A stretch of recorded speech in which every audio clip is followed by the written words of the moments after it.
Puji Tuhan, selamat pagi, selamat kita bertemu kembali dalam acara Renungan SOS. Puji Tuhan, baik mengawali renungan kita akan mengawalinya di dalam doa. Bapa yang ada di dalam surga, Bapa yang kami sembah dalam nama Yesus. Terima kasih Tuhan, pagi yang indah ini kami patut mengucap syukur karena oleh kemurahan-Mu kembali kami boleh menikmati hari yang baru, hari pemberian-Mu, hari yang indah ini. Terima kasih Bapa, terima kasih Tuhan. Sebelum kami melakukan aktivitas yang lain, sebelum kami beribadah kepada-Mu, pagi yang indah ini kami mau mendengarkan renungan kebenaran firman-Mu. Terima kasih Bapa, di dalam berkat nama Yesus, Tuhan dan Raja kami sudah berdoa dan mengucap syukur kepadamu. Haleluya. Amin.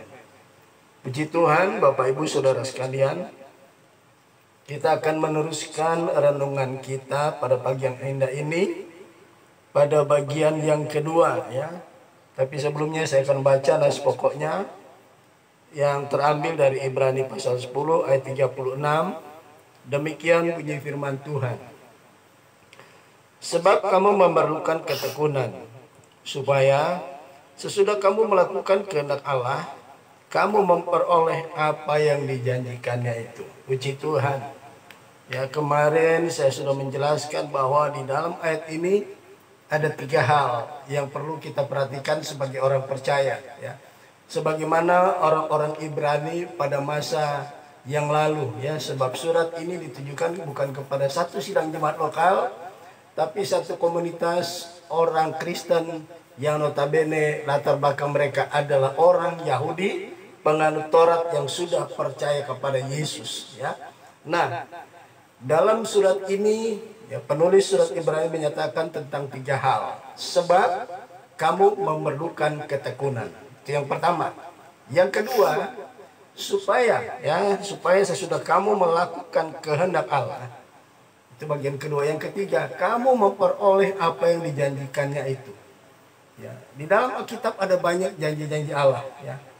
Di dalam Alkitab itu kurang lebih ada 32.500 janji Allah. Ya, perhatikan. Di dalam Alkitab itu ada kurang lebih 32.500 janji Allah. Nah, dari sekian banyak janji Allah yang ada di dalam Alkitab, cuma satu janji Allah yang bersifat unconditional covenant. Ya. Dari 32.500 janji Allah yang ada di dalam Alkitab, cuma satu janji Allah yang bersifat unconditional covenant. Ya. Atau dengan kata lain, perjanjian yang tanpa syarat. Ya. Tetapi kalau 32.499 janji itu semuanya bersifat conditional covenant. Ya, conditional covenant artinya perjanjian yang bersyarat. Jika kita tidak melakukan syarat-syaratnya, kita tidak mungkin akan menerima janji-janji itu. Ya, nah puji Tuhan saya tidak akan terlalu jauh ke sana. Tapi di sini dikatakan untuk meraih janji-janji Allah yang ada di dalam Alkitab itu. Ya, satu-satunya jalan kita harus menjadi pelaku firman. Ya, nah untuk menjadi pelaku firman itu nggak gampang, saudara. Kita harus memiliki ketekunan. Ya.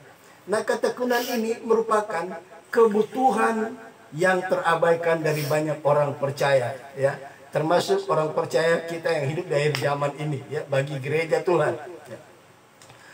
Banyak waktu itu orang-orang Yahudi Kristen yang telah menjadi lemah ya di dalam iman ya. Karena apa yang mereka meminta, memohon janji-janji Tuhan mungkin belum terrealisasi karena memang belum waktunya Tuhan merealisasikan ya. Mereka menjadi lemah iman. Itu pertama. Yang kedua yang membuat mereka menjadi lemah iman, ada banyak pencobaan yang mereka alami ya. Mereka dikucilkan ya. Mereka dihina, mereka diolok ya, dan banyak rabi-rabi Yahudi yang datang dari Yerusalem untuk apa? Ya, mengajak mereka kembali kepada agama Yahudi, yaitu menganut kembali Taurat yang sudah mereka tinggalkan, dan mereka sudah beralih kepada Injil atau percaya kepada Yesus. Nah, jadi ketekunan itu sangat dibutuhkan oleh setiap orang percaya, baik orang-orang Ibrani yang sudah menjadi Kristen pada waktu itu, pada waktu surat Ibrani ditulis, maupun kepada kita gereja Tuhan di akhir zaman. Nah, kemarin kita sudah membahas ya, poin yang pertama itu orang percaya itu harus memiliki ketekunan di dalam iman ya. Sebab ada banyak tantangan di dunia ini ya.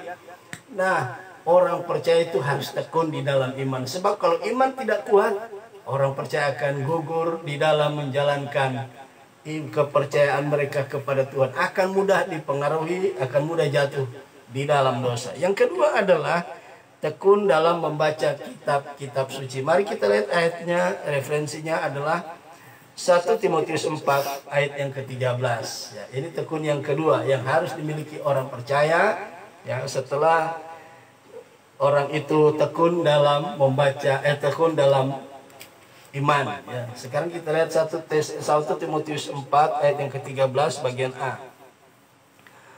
Sementara itu sampai aku datang, bertekunlah dalam membaca kitab-kitab suci. Perhatikan ayat 13 ini ya. Surat Timotius ini ditulis oleh Paulus, ditujukan kepada anak rohaninya, atau kalau zaman sekarang disebut pendeta muda ya, yang bernama Timotius ya. Pada waktu itu Timotius dipercayakan oleh Tuhan melalui Rasul Paulus, dia melayani pekerjaan Tuhan yang berada di kota Efesus. Kota Efesus ini kota yang luar biasa, saudara ya. Kalau saudara membaca ya 7 sidang yang ada di Asia Kecil, ya, di mana di sana gereja Efesus adalah menjadi mercusuar gereja, ya, menjadi teladan bagi gereja-gereja yang ada di Asia Kecil. Tetapi tantangannya tidak sedikit, ya. Makanya Paulus mengingatkan kepada Timotius yang melayani pekerjaan Tuhan di Efesus. Paulus berkata, sementara itu sampai aku datang, bertekunlah dalam membaca kitab-kitab suci. Nah, saudara, betapa pentingnya seorang anak Tuhan, terlebih khusus lagi seorang hamba Tuhan, ya, tidak dia hamba Tuhan muda maupun hamba Tuhan yang sudah senior, sangat membutuhkan ketekunan dalam hal apa, saudara? Dalam hal membaca kitab-kitab suci. Nah, ini yang harus kita perhatikan, ya. Mengapa kita harus memiliki ketekunan dalam membaca kitab-kitab suci, ya? Nah, ini kita akan lihat ada alasan-alasannya, ya. Mengapa sampai kita harus bertekun atau memiliki ketekunan dalam membaca kitab-kitab suci? Karena orang yang tekun membaca kitab suci akan mengalami dampak, ya, atau ada dampak yang ditimbulkan sebagai akibat kita membaca kitab-kitab suci, ya. Nah, kita akan lihat yang pertama di Efesus pasal yang ke-4 ayat yang ke-29, ya. Betapa pentingnya orang percaya harus memiliki ketekunan dalam membaca kitab-kitab suci. Mari kita lihat Efesus pasal 4 ayat yang ke-29. Di sini redaktur Alkitab memberikan judul manusia baru, ya. Ya, dari ayat 17 sampai ayat 32 judulnya adalah manusia baru. Jadi kriteria manusia baru itu adalah, atau ciri-ciri manusia baru itu adalah yang dijelaskan di dalam ayat 17 sampai ayat 32. Tetapi pada ayat yang 29 perhatikan, di sini dikatakan, ya, Efesus 4 ayat 29 saya akan bacakan. Janganlah ada perkataan kotor yang keluar dari mulutmu, tetapi pakailah perkataan yang baik untuk membangun di mana perlu, ya, supaya mereka yang mendengarnya beroleh kasih karunia. Saudara, ciri-ciri seorang yang sudah lahir baru, ya, dari mulutnya tidak keluar perkataan-perkataan yang kotor, saudara, ya. Yang keluar adalah perkataan-perkataan yang baik, ya. Supaya dengan perkataan-perkataan yang baik itu kita dapat membangun orang lain, ya. Apa yang perlu dibangun apa yang perlu dibangun dari orang-orang yang lain yang mendengar perkataan kita supaya mereka mendapat kasih karunia, supaya mereka, ya, bertumbuh kembali atau menjadi kuat iman mereka, ya. Di sini dikatakan untuk membangun orang lain, ya, Kita harus tekun dalam membangun orang lain ya. Di sini dikatakan untuk membangun orang lain ya, ada melalui beberapa hal. Yang pertama, dengan perkataan kita yang baik, itu bisa membangun rohani orang yang mendengarnya ya, sehingga mereka mendapatkan kasih karunia. Kasih karunia di sini maksudnya iman mereka semakin bertambah teguh ya.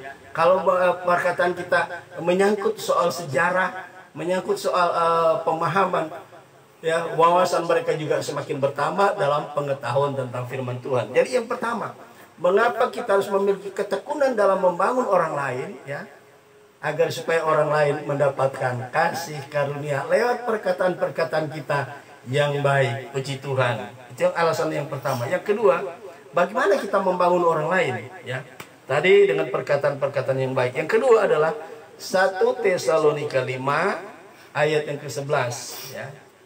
1 Tesalonika 5 ayat yang ke-11. Inilah cara-cara kita membangun rohani orang lain ya, supaya mereka mendapatkan kasih karunia ya, diberkati lewat perkataan kita. 1 Tesalonika 5 ayat yang ke-11 berkata demikian ya.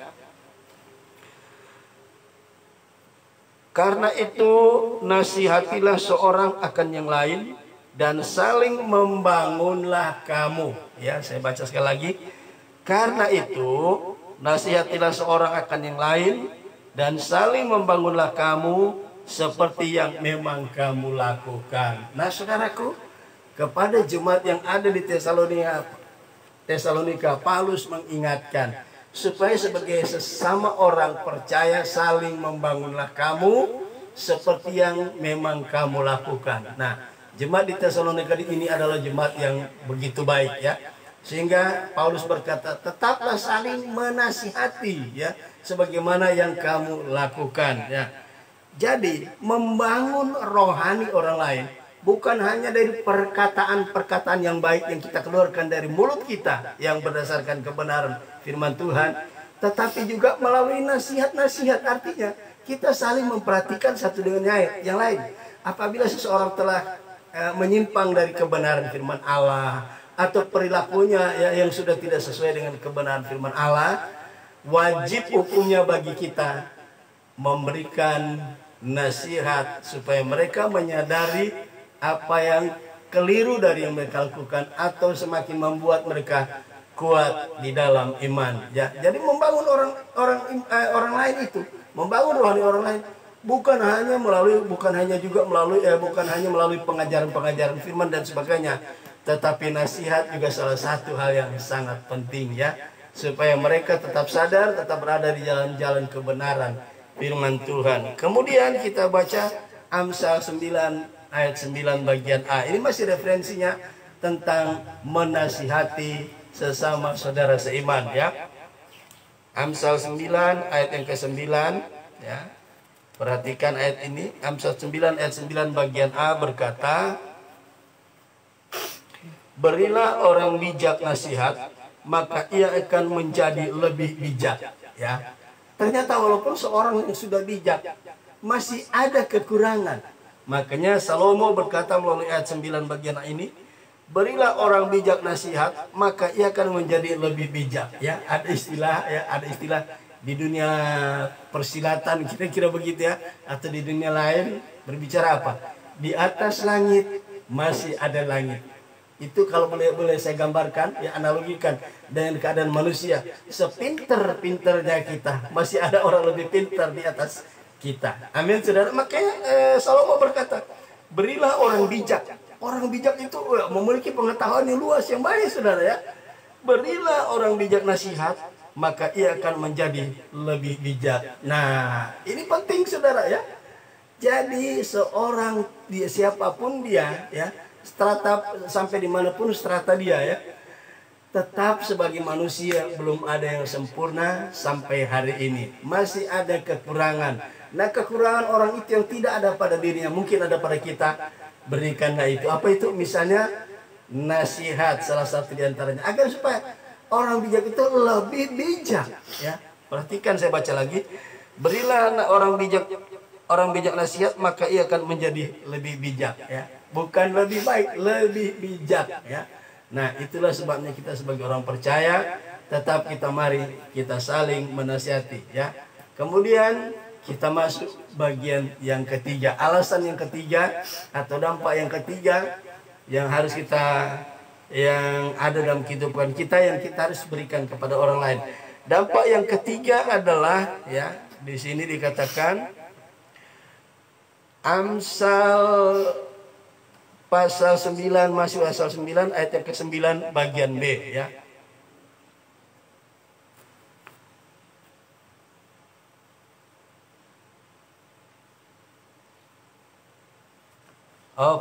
Saya salah melihatnya saudara ya. Bertekun di sini adalah dalam membaca kitab-kitab suci, betul ya. Tapi kita lihat alasan-alasannya ya. Saya salah. Ini harusnya buat topik besok, tapi saya akan meralatnya kembali. Ketekunan yang kedua yang harus dimiliki orang percaya, betul tadi ya, di dalam 1 Timotius 4 ayat 13 bagian A berkata ya, kita harus tekun membaca kitab-kitab suci ya, karena ada 3 alasannya saudara ya. Nah, mari kita baca alasan-alasan yang harus kita perhatikan ya, mengapa kita harus tekun membaca kitab-kitab suci. Alasan yang pertama adalah ya, Kisah Rasul pasal 17 ayat yang ke-11 ya. Jadi ketekunan yang kedua adalah bertekun dalam membaca kitab-kitab suci ya. Nas pokoknya adalah di dalam 1 Timotius 4 ayat 13 bagian A tadi ya, yang kita sudah baca. Sementara menunggu sampai aku datang, bertekunlah membaca kitab-kitab suci ya. Mengapa kita harus tekun membaca kitab suci saudara? Karena ada dampaknya. Orang yang suka membaca kitab suci ada dampaknya saudara ya. Dia banyak menghafal banyak ayat ya. Nah, tapi dampaknya bukan cuma itu, tapi mari kita lihat dampak yang ditimbulkan. Pertama, kita akan lihat di dalam Kisah Rasul pasal yang ke-17 ayat yang ke-11 ya. Perhatikan Kisah Rasul 17 ayat 11, saya akan bacakan. Orang-orang Yahudi di kota itu lebih baik hatinya daripada orang-orang Yahudi di Tesalonika ya. Karena mereka menerima firman itu dengan segala kerelaan hati, dan setiap hari mereka menyelidiki kitab suci untuk mengetahui apakah semuanya itu benar demikian.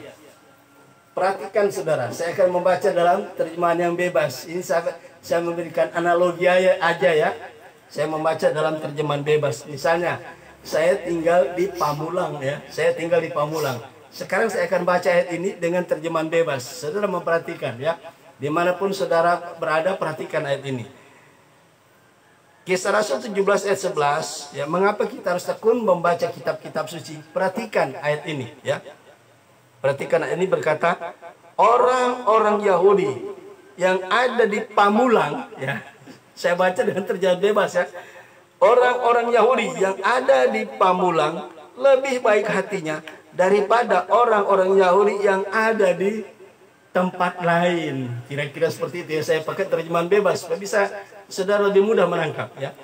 Jadi orang-orang Yahudi yang ada atau anak-anak Tuhan yang ada di kota Pamulang lebih baik hatinya daripada orang-orang Yahudi yang ada di tempat lain ya.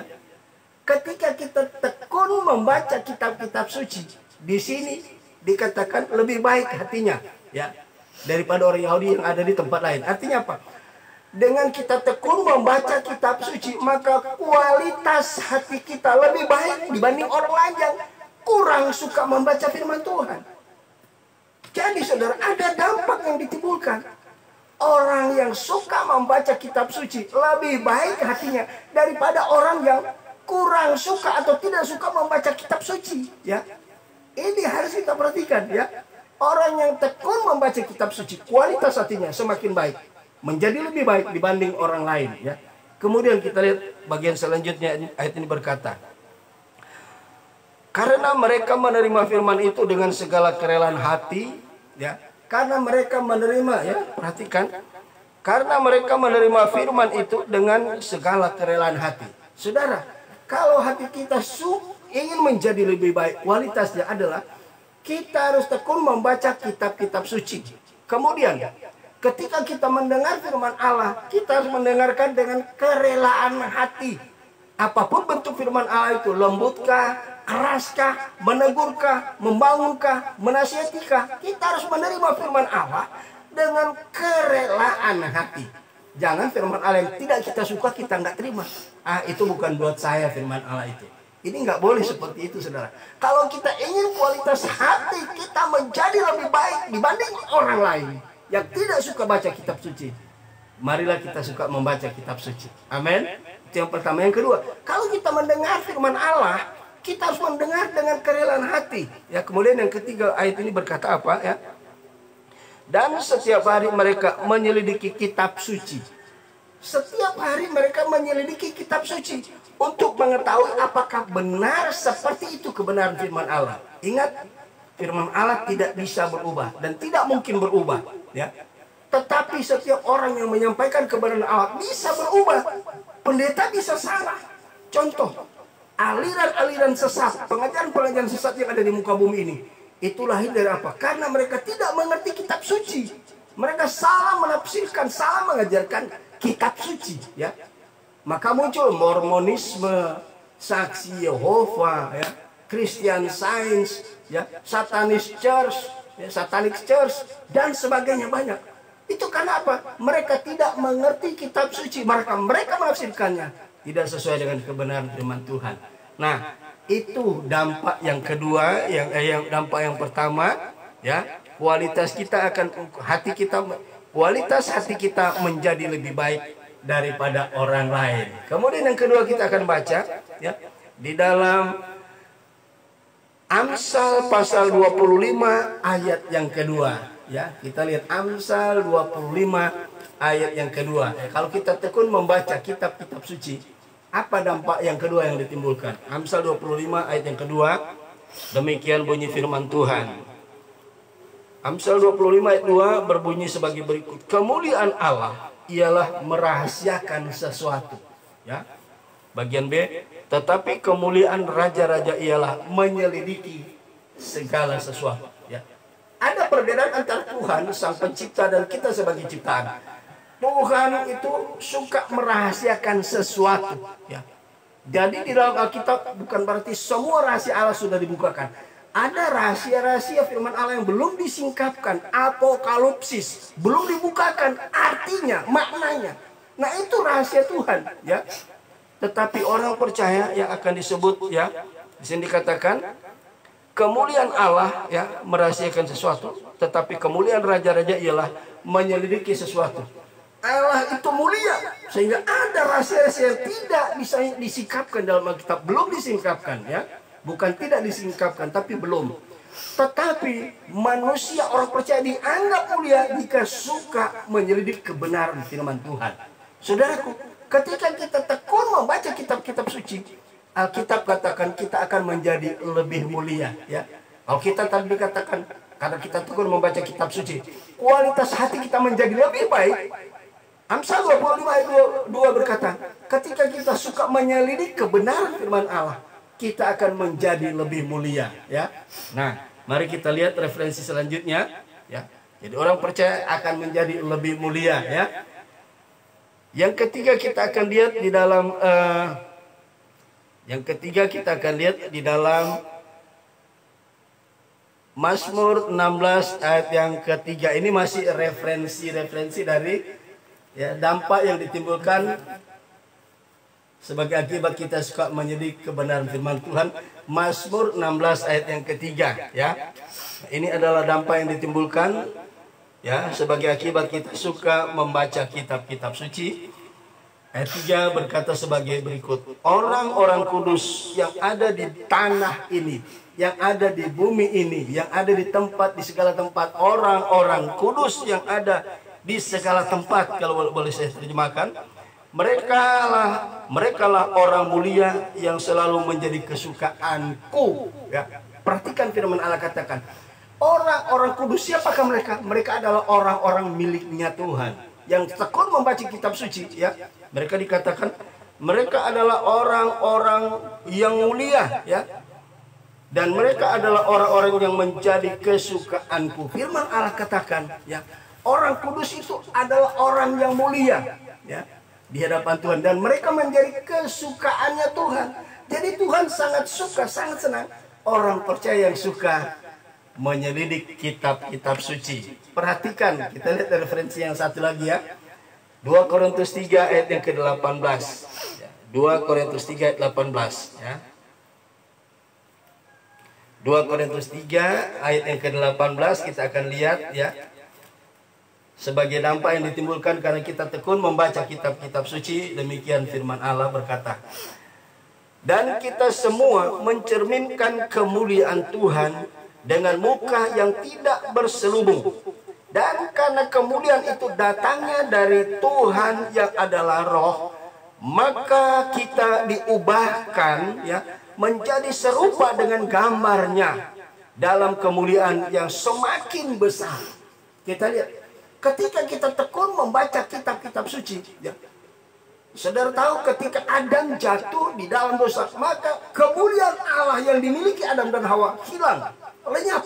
Maka mereka kedapatan setelah makan buah itu, mereka keduanya telanjang. Akhirnya mereka jadi malu. Kenapa? Semua keberadaan hidup mereka, ketelanjangan mereka lihat. Tapi sebelum mereka jatuh dalam dosa, mereka berdua telanjang, Adam dan Hawa. Tapi tidak malu, tidak melihat ketelanjangan mereka. Karena apa? Mereka diselubungi dengan kemuliaan Allah. Tetapi ketika manusia jatuh dalam dosa, kemuliaan Allah itu hilang. Ya, tetapi ingat, ketika seseorang telah dipulihkan, percaya kepada Yesus, kemuliaan Allah itu kembali kepada orang percaya. Ya. Dikembalikan kepada orang percaya. Dan kemuliaan itu semakin hari semakin bertambah. Ya. 2 Korintus 3 18 tadi berkata apa? Kemuliaan itu, ya saya baca kembali 2 Korintus 3 18. Dan kita semua mencerminkan kemuliaan Tuhan. Ketika kita lahir baru, kemuliaan Tuhan yang pernah dimiliki Adam dan Hawa itu dikembalikan dalam kehidupan kita melalui kelahiran baru. Saya baca lagi ayat ini ya. Dan kita semua mencerminkan kemuliaan Tuhan dengan muka yang tidak berselubung ya. Dan karena kemuliaan itu datangnya dari Tuhan yang adalah roh, maka kita diubah menjadi serupa dengan gambarannya dalam kemuliaan yang semakin besar ya. Jadi kita Tuhan bawa dari kemuliaan datang kepada kemuliaan, from glory to glory ya. Kita dibawa dari kemuliaan datang kepada kemuliaan sampai glorification, hari pemuliaan gereja Tuhan. Tubuh mereka diubahkan menjadi tubuh yang mulia seperti tubuh Yesus. Amin saudara. Betapa dahsyat dampak yang ditimbulkan bagi orang yang suka membaca kitab suci. Itu bagian yang kedua. Bagian yang ketiga, bagi orang yang suka membaca kitab suci, suka menyelidik kitab suci. Bagian yang ketiga kita akan lihat ya, di dalam Ibrani pasal yang kedua ayat yang pertama ya. Perhatikan. Bagi orang yang tekun dalam membaca kitab-kitab suci, dampak yang ketiga yang ditimbulkan adalah ya, Ibrani pasal 2 yang pertama. Karena itu harus, garis bawahi kata harus ini ya. Karena itu harus lebih teliti kita mendengar, memperhatikan apa yang telah kita dengar, supaya kita jangan hanyut di bawah arus. Perhatikan, kita harus lebih teliti memperhatikan apa yang telah kita dengar. Entah itu mendengar firman Tuhan ya, di dalam khotbah-khotbah, baik ibadah rayon, ibadah raya, ibadah kolom, ibadah persekutuan doa, apapun firman Allah katakan. Karena itu kita harus lebih teliti memperhatikan setiap khotbah yang disampaikan dimanapun itu, supaya kita tidak hanya terbawa arus. Kenapa? Ada banyak ajaran-ajaran sesat. Kalau kita tidak memperhatikan, kita sering berkata apa, meresponi firman Tuhan yang disampaikan oleh seseorang, amin, amin. Padahal kita nggak tahu, padahal kita nggak ngerti, tapi kita spontan amin. Saudara, kita jangan terlalu cepat meresponi firman Allah dengan kata amin kalau kita tidak mengerti. Orang yang tekun membaca kitab-kitab suci, mereka akan mampu membedakan ajaran-ajaran. Apakah ajaran ini masih ajaran murni Alkitabiah atau sudah ajaran sesat. Amin saudaraku. Ini harus kita perhatikan. Jadi ingat, bagian yang kedua adalah tekun membaca kitab-kitab suci. Ada 3 dampak yang dihasilkan ya. Yang pertama adalah kualitas hati kita lebih baik ya. Yang kedua adalah kehidupan kita semakin mulia di hadapan Tuhan ya. Yang ketiga adalah kita dapat membedakan pengajaran-pengajaran sesat agar kita tidak terbawa arus pengajaran-pengajaran sesat. Puji Tuhan, inilah kebenaran firman Allah bagian yang kedua ya, yang saya sampaikan pagi yang indah ini. Moga kiranya Roh Kudus memberikan penerangan ya, iluminasi yang lebih sempurna di dalam hidup saudara masing-masing dibanding apa yang sudah saya sampaikan. Puji Tuhan, Tuhan Yesus memberkati. Sebelum saya akhiri, kita dengarkan dulu satu pujian bagi Tuhan. Haleluya.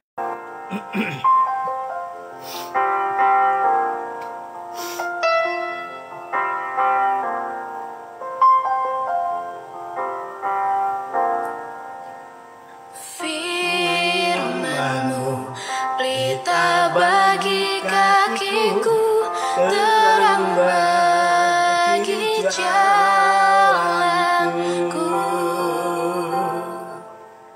Firman-Mu pelita bagi kakiku, terang bagi jalanku.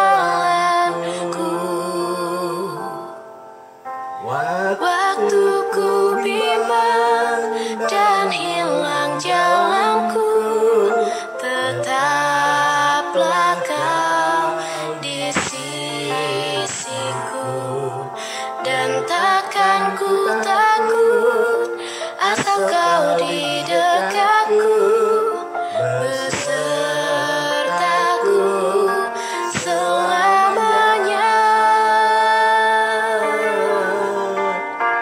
Oh, firman-Mu pelita bagi kakiku, terang bagi jalanku.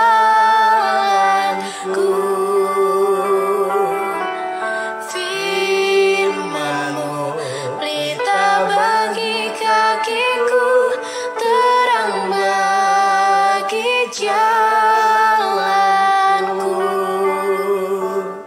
Terang bagi jalanku, terang bagi jalanku. Haleluya, puji Tuhan.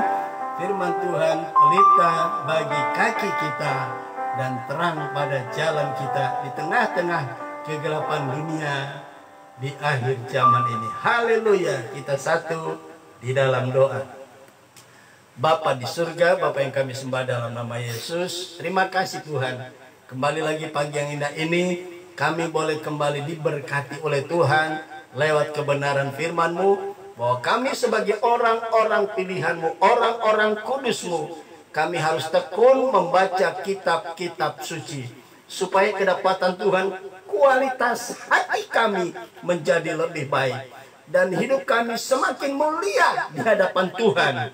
Selain itu juga kami dapat membedakan mana ajaran-ajaran yang masih sehat, masih alkitabiah, dan mana ajaran yang sudah tidak sehat dan tidak alkitabiah, sehingga kami tidak mudah dipengaruhi oleh arus, akan tidak terbawa arus pengajaran-pengajaran yang tidak sehat.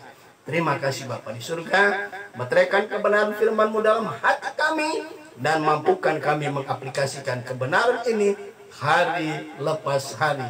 Di dalam berkat nama Yesus Tuhan dan Raja kami sudah berdoa dan mengucap syukur kepadamu. Haleluya. Amin. Puji Tuhan. Tuhan Yesus memberkati kita sekalian. Selamat hari Minggu. Selamat menikmati istirahat bersama dengan Tuhan. Haleluya. Shalom. Sampai ketemu besok hari.